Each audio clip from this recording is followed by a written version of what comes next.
من أجمل النعم يلي رب العالمين من علي فيها إنه ما عندي طبع الفضول لتتبع أخبار حدا أو مراقبة حدا. أعطاني هيك الاكتفاء الذاتي. أنا مهووسة بتفاصيل حياتهم ولا أسرارهم ولا أخبارهم ولا الجديد عنهم ولا شو ممكن يعملوا أو شو عم بفكروا يعملوا، ولا بيهمني القيل والقال، ولا بيهمني أعرف أخبار جديدة عن حدا أبداً.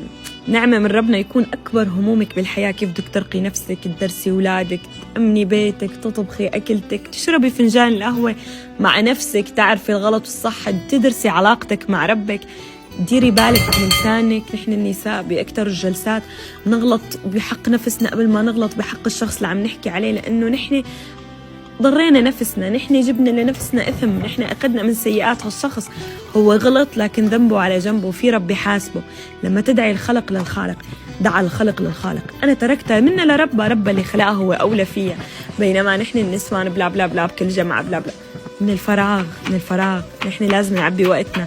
فلما نحن نجتمع بقعدة ونقعد نرغي على هي وهي أو يرغوا عليكي أنت، لا تزعلي، لك أنت عم تجيبي حسنات لنفسك وأنت قاعدة. خلي دافع معنوي إلك لتركزي بحياتك أكتر وتورجيهم كيف انشغالك بنفسك بيرفعك لفوق، وهن لساتهم عم يركضوا وراء أخبارك، لساتهم هن مهتمين